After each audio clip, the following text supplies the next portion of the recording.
What's the song that is played where everybody is on the chair, everybody at going to my mind's going blank now. What's happening? What, I can't remember. I'm gonna lose track. My mind's going blank now. What are you talking about? What the hell's going on here? Where the hell are we? My mind's going blank now. I can't remember. I don't know what the hell he's talking about. What am I doing here? My mind's going blank now. Where am I headed? I keep forgetting I'm president. Where am I? No idea. Last night on the television, I was on a telephone rapidly rising I don't know. COVID has taken more than 100 years. Look, here's lives reflected in the NHEI. America is a nation that can be defined in a single word. I was going to put him in we're going to seize the ill-begotten gains of Putin's kleptocracy. NATO's purpose is to defend against aggression. Let me make near and dear to you that you like to be able to. Anyway, my mind's going blank now. What's happening? What, I can't remember. I'm gonna lose track. My mind's going blank now. What are you talking about? What the hell's going on here? Where the hell are we? My mind's going blank now. I can't remember. I don't know what the hell he's talking about. What am I doing here? My mind's going blank now.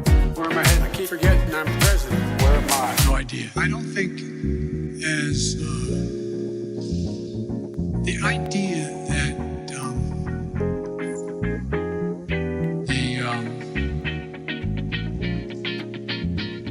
the political coverage of I want to thank and recognize Dr. John Kingersong. Song. I can't get this to function at all. My mind's going blank now. What's happening? What, I can't remember. I'm gonna lose track. My mind's going blank now. What are you talking about? What the hell's going on here? Where the hell are we? My mind's going blank now. I can't remember. I don't know what the hell he's talking about. What am I doing here? My mind's going blank now. Where am I headed? I keep forgetting I'm president. Where am I? No idea.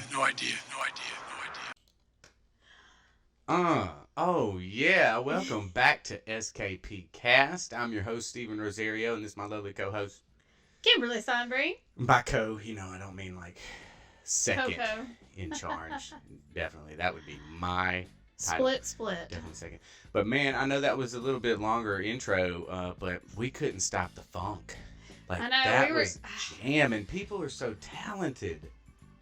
I'm really jamming to that song. I mean, like, that could hit the charts. It really, what the hell am I talking about? I mean, how do you put that? That's some I'm skill definitely to put gonna that download together. that one. That is gonna go into my playlist. I love later it. on. It's such a truthful message, delivered so funkadelish. All right, we cannot start without addressing a huge elephant in the room. No, that's just Joe Elephant. What elephant am I speaking of today? Yep. It's our beautiful new... Elephant-colored room. Right, no, white elephant. Nice neutral. All right, yes, we have been working a little hard on getting another little spacious area set up, and we finally finished. Yes. Forgive us for not getting. I mean, we're helping out with the campaign too. I don't want to.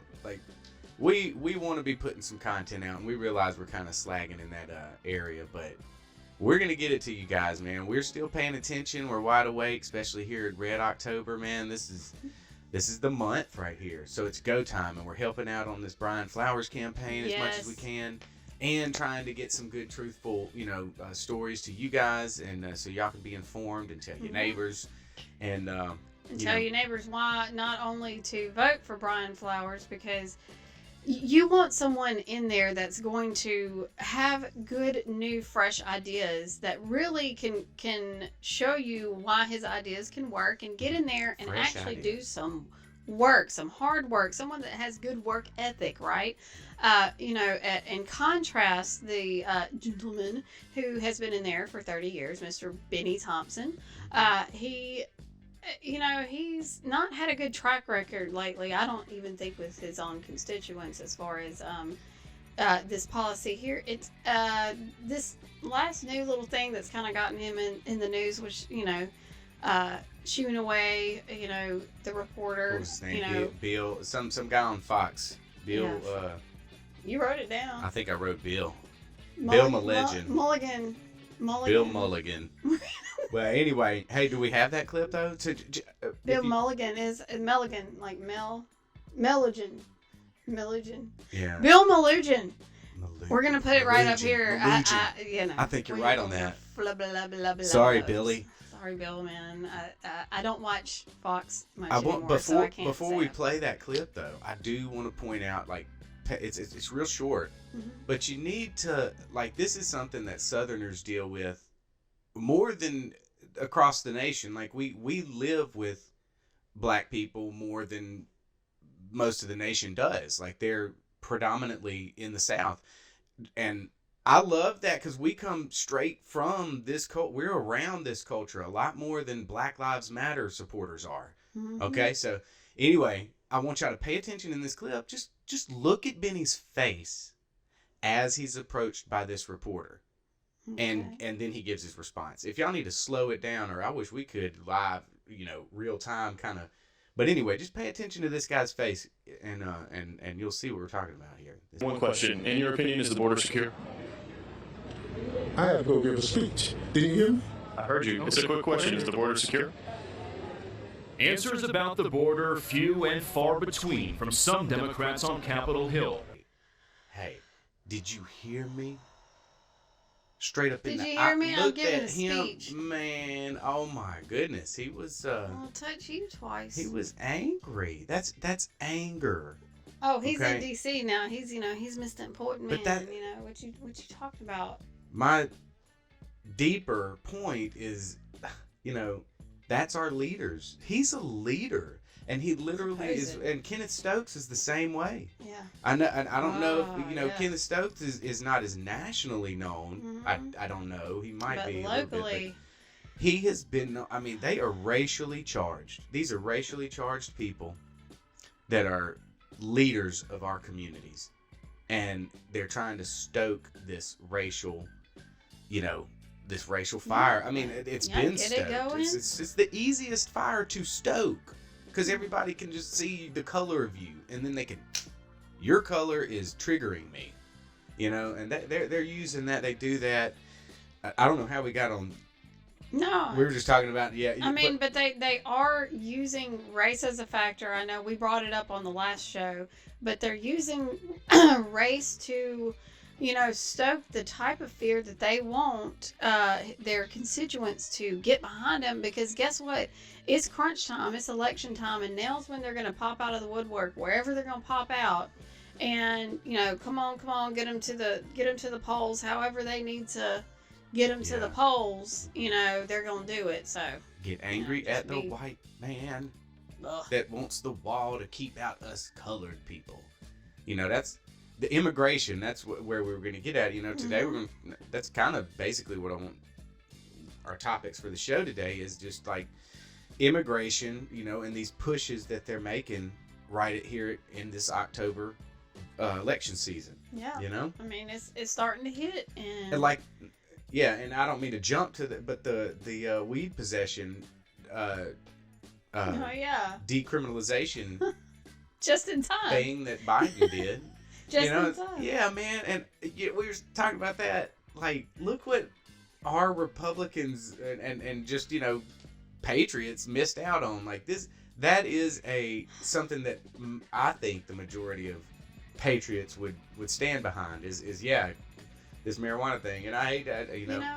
They should have listened to us. When was it? February. I think we put one. Yep. February. We had one out here now because they were back and forth locally with, like we said, the one thing we can't get behind with this, conservative movement that's so, get government out of your, everything and, leave you alone as much as possible, except for we're going to come down on you on this type of recreational product that we don't usually use. We use this one over here, which would be drinking, And so we made those points saying we need to be behind this, y'all.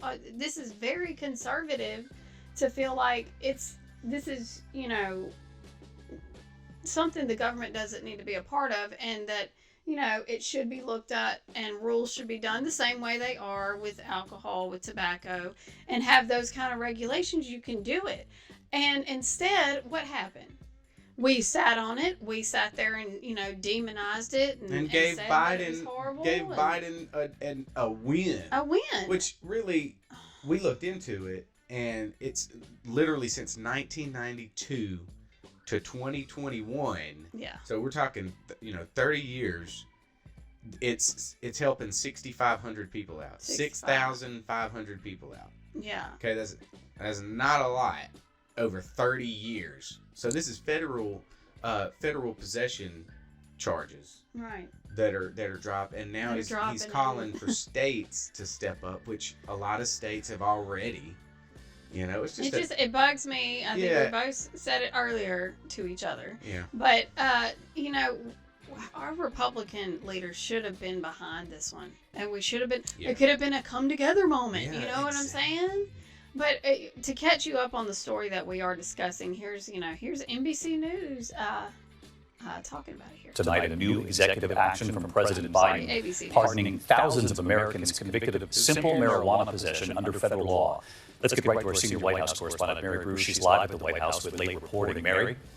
David, the president has now pardoned all people with a marijuana conviction, with marijuana possession under federal law. That clears about 6,500 people convicted between 1992 and 2021. Biden saying sending people to jail for simple possession has upended too many lives, saying it's time to right these wrongs. And he is also urging governors to pardon those convicted of state charges, which make up for the vast majority of convictions. The president is also ordering his administration to review how marijuana is classified, saying that it makes no sense that it is a Schedule I drug in the same class as heroin and LSD. But David, the big picture here, this is an important first step towards decriminalization. The president is making good on a promise he made during the campaign. David, of course, this announcement coming just 33 days for the midterm elections. Yeah. David Bruce for president tonight. Yeah, isn't that a little convenient? That's a little bit convenient, y'all.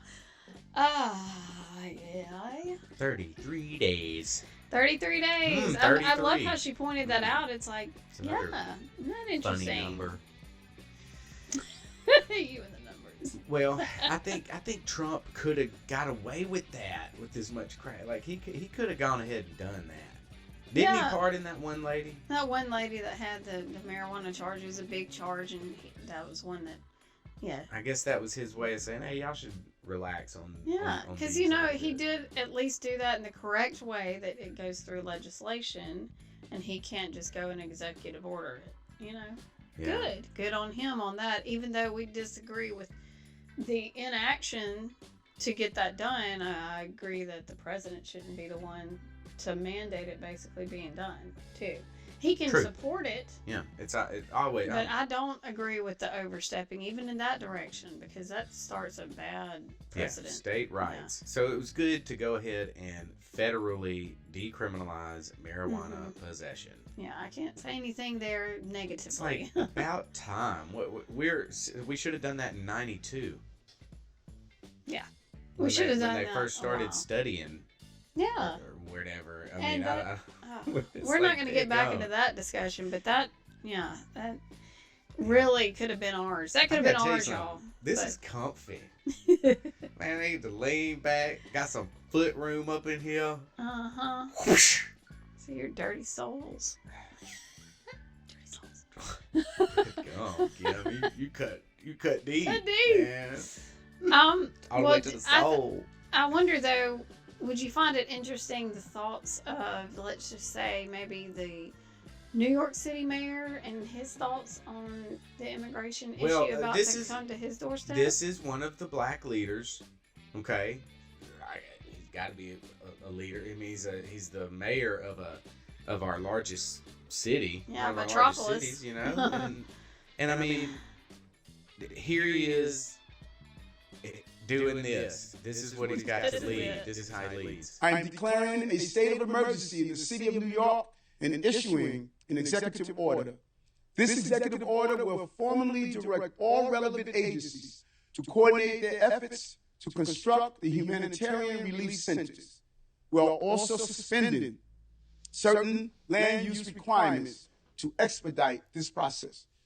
New York City has already done more than nearly any other city to support this influx of asylum seekers. And we cannot deprive longtime New Yorkers of support and services, even as we address the needs of these new arrivals. It's not sustainable, and it is not right. We need help, and we need it now. So today, we're issuing a clear message. The time for aid to New York is now. We need help from the federal government, help from the state of New York. New York City is doing our part, and now others must step up and join us. From our federal partners, we need legislation that will allow these asylum seekers to legally work now, not in 6 months. And we need a realistic decompression strategy at the border that will slow the outflow of asylum seekers. We need a coordinated effort to move asylum seekers to other cities in this country to ensure everyone is doing their part. And Congress must pass emergency financial relief for our city and others. Finally, we need a bipartisan effort to deliver long-awaited immigration reform so we can offer people a safe and legal path to the American dream. We need to help here at home, also from our New York State lawmakers. Help me. Yeah, I need financial help. I need support. What do you think these southern states for decades have been having to deal with no wall being put up and people just being able to run rampant into America, into their own property, and hadn't been good for them. And then we had a huge influx within the last 2 years. Southern states, where were you standing up for those states to have what they need? You know, to make sure everybody's doing their part. Where was the crisis? There's no crisis there, but now all of a sudden there's a crisis in New York City. He already made it clear that he doesn't think southern states are... Well, Bennie's over Homeland Security. Yeah. He should be on the phone with Bennie. Exactly. But where's the conversation that we can all watch as American citizens between Bennie and Eric? Saying, what are you doing about this? I'll tell you one thing. Brian Flowers would talk to Eric. Yep. Be like, yeah, you talking bipartisan? Let's talk bipartisan. Right. And I don't mean that in an attacking kind of way. I know it came off that way, but I mean, you know, it is. We got to stop. We got to stop living off emotions, man. Like they are just, you know, poor old people coming in from this country. Well, yeah, those poor old people. What was it? DeSantis down there in Florida, they're getting looted like crazy because of that hurricane. Mm-hmm. And like 8 of the 10 that get caught looting are illegal aliens. Like, what? You know, that's not me talking. I'm not sitting here hating on. And let me tell you, if they were white as snow and looked like me. Yeah, they're looting and doing the wrong thing. As the terminology that they like to use, look like me. Okay, if they looked like me, my tone wouldn't change at all. Neither would my words. It's like, y'all got, man, we living on color and emotions. Like, that's the crisis of the day. That is everybody freaking out over the color of their skin and how oppressed they are. Right. And who did who and what did when they did it. And what everybody freaking out over. Well, I tell you. So I'm glad that the weed now is federally not looked at, so people can just go, hey, you know what? Cheers. You white? It's okay. I love you, my white brother. Because man, we get along down here, dude. We really do get along down here in the South. Mm-hmm. They're crap all over the place. Go in the hood, they robbing, gang, you know, all that stuff. But I'm telling you, you take a walk around here, we can get along as far as color. But you know who's stoking those fires? Who do you remember stoking those fires recently? You know, in the last few years. Locally? No, nationally, that made the... Maxine comes to my mind. Not person, group that has stoked all this fear. Yeah. Yeah. So what would you imagine? What would you imagine if BLM? We saw the what did they call themselves? The activists, but they said the founders. Well, the person that they idolize. I mean, the person that they would It was the seek founders. advice on what they should do. It's just really interesting. Listen to the words coming out of his mouth. We start with the intersection of the Black and Latino community as a strategic alliance that's central to building a broader multiracial left. This is the father of Black Lives Matter. The Black trans women who have been murdered. To the extent that Black people are involved, these are useful idiots. These are people who are fronts to carry out the agenda of white Marxists. If we don't have a base in the Black and Latino community, we can't branch out. You've got to have a strategy, and that's at least my strategy. Black Lives Matter? It's a white-run organization. So what you just heard was the brains behind the Black Lives Matter movement. So while everyone was out shouting BLM, say his name, and all this stuff, this guy was in the background pulling the puppet strings. This is a white communist that is using black people as useful idiots. And as you just heard, they needed a Latino and black base to get it started. Otherwise, they wouldn't have got any traction. And this actually makes sense because if a lot of society is already worshiping themselves, worshiping their identity or their skin color, they're going to be more likely to follow a movement that is headed by other people that share that same attribute. That is a selfish type thought, man. It is. What she said right there, talking about people that worship their identity. Yeah. You know, it's like, That's what you put first, apparently. And how does that make you any kind of special? Like, I have. You know what it does? It makes you special, and you that's feel the special. only person that is special is you. You're special now. Yeah. No matter if anybody else thinks you're special, you in your head think you're special, and that's all that matters. Exactly. Is you. That is another deep cut.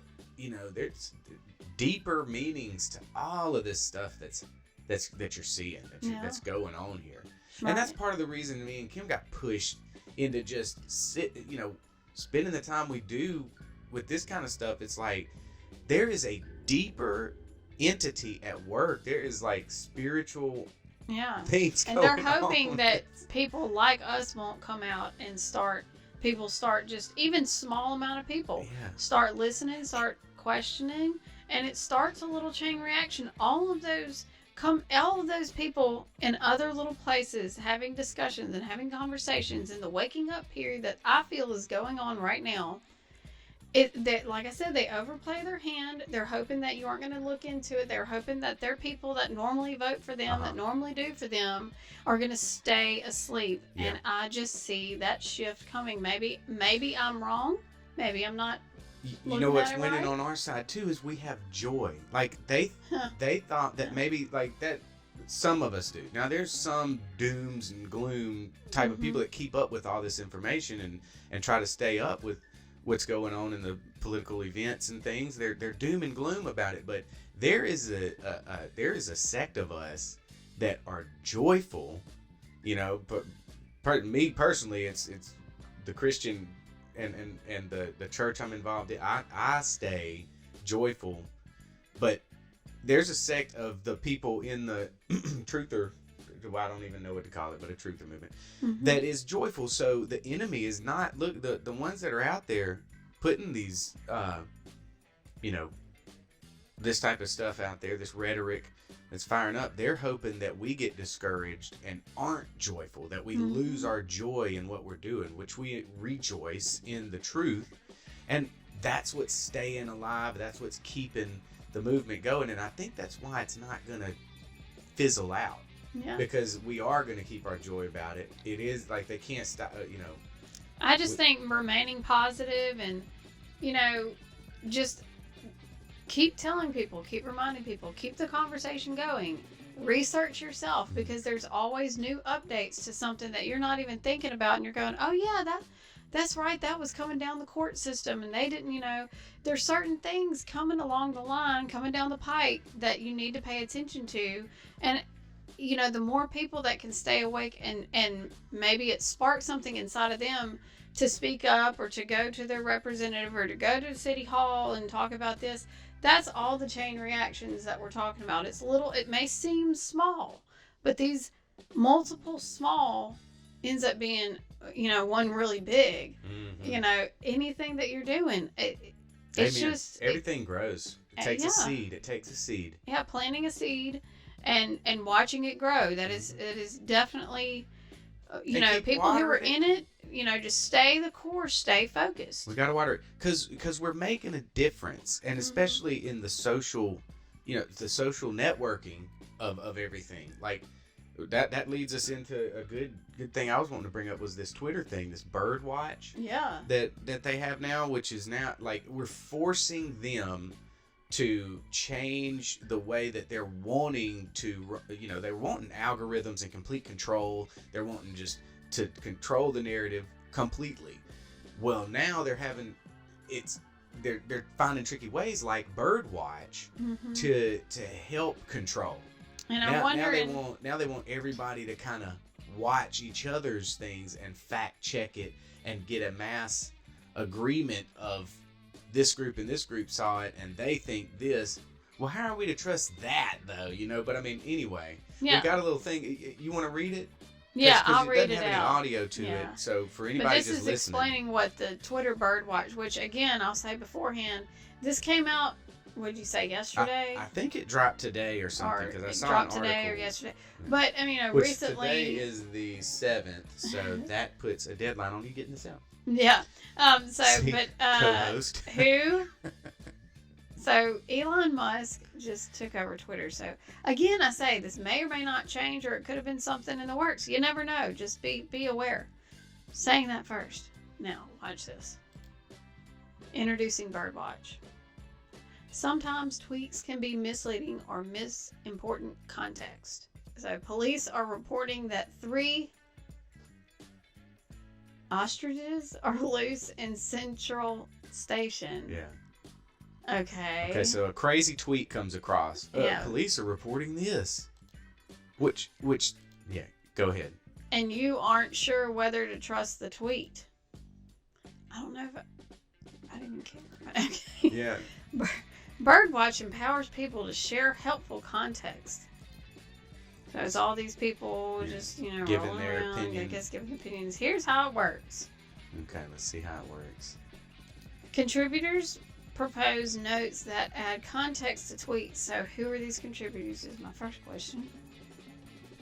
Is anybody?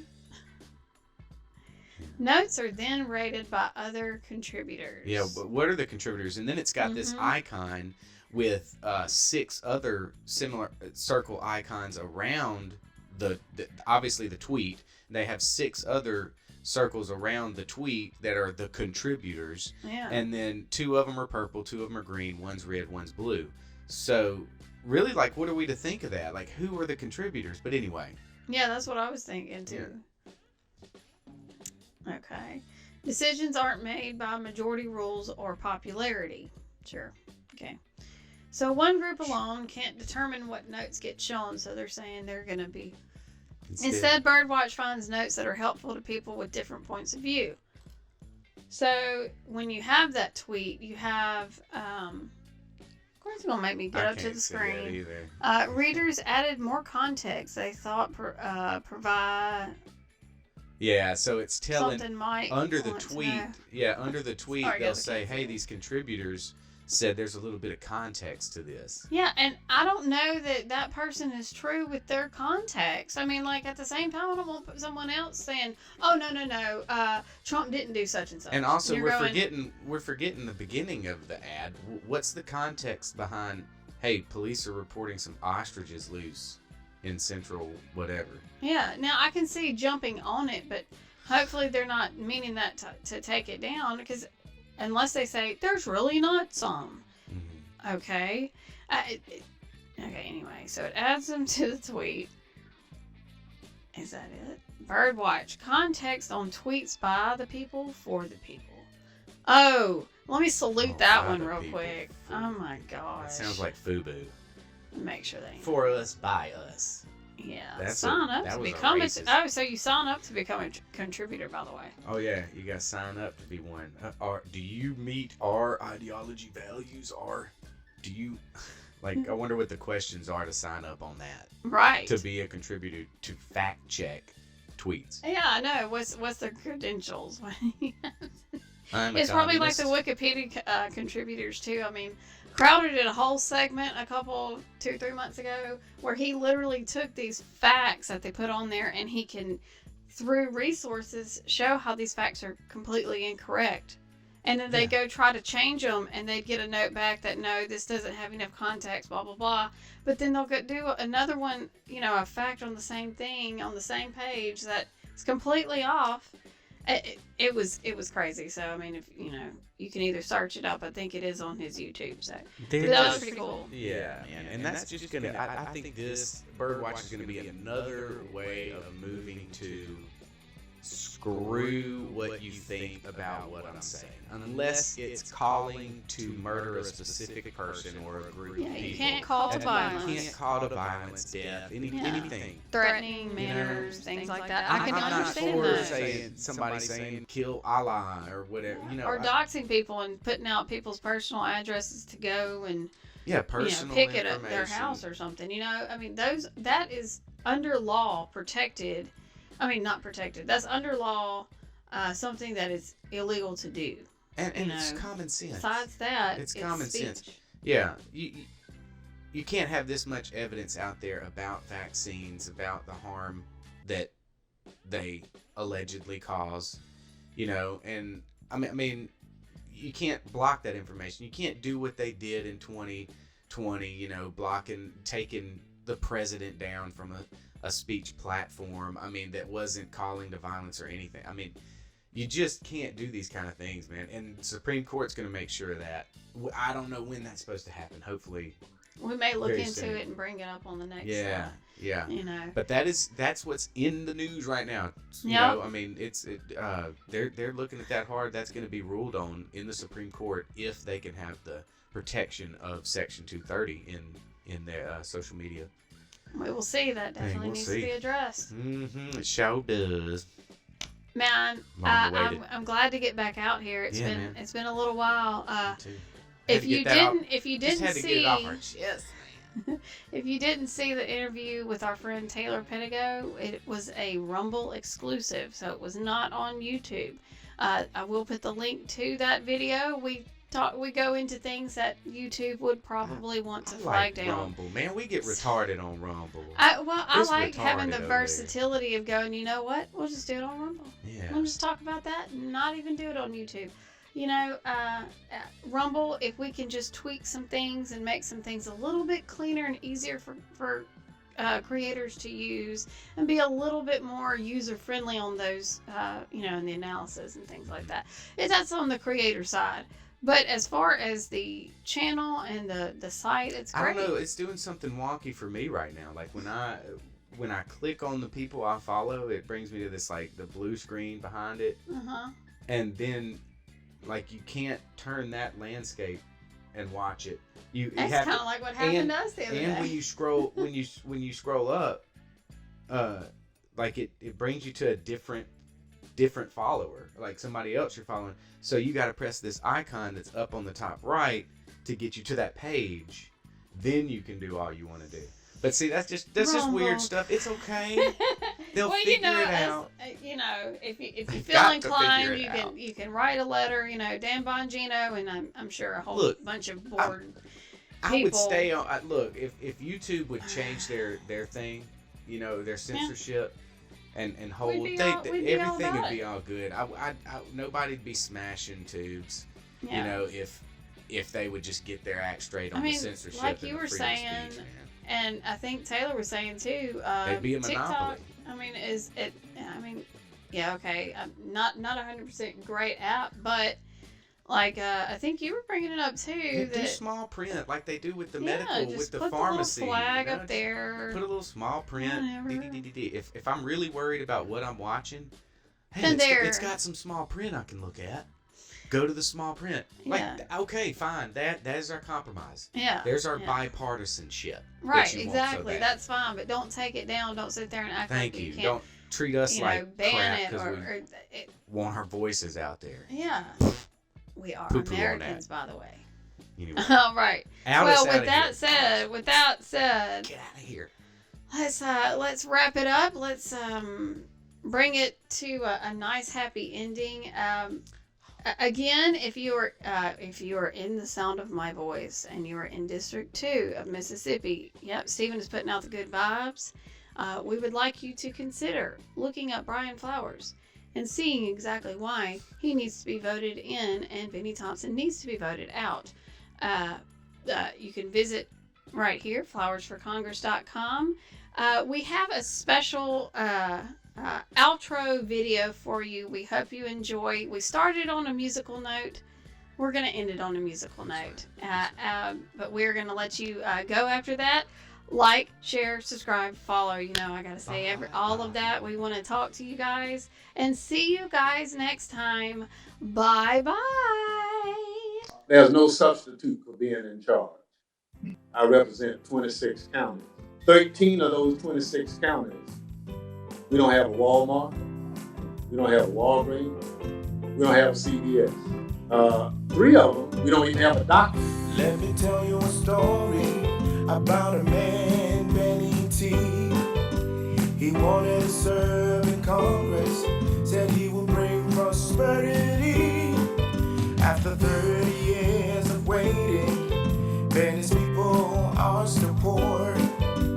Food and gas prices rising, now Bennie's raising taxes more. Bye bye Bennie, it's time for you to go. We supported you for decades, but we have nothing much to show. Bye bye Bennie, start heading for the door. We've been last for generations, we won't sacrifice one more. New Bennie, he's got millions, while he's killing lots of jobs. Schools are failing our children, and we hope we won't be robbed. Millions flooding our border, while flirting is hurting our farms. Crime is through the roof now, and good people are getting harmed. Bye bye Bennie, it's time for you to go. We supported you for decades, but we have nothing much to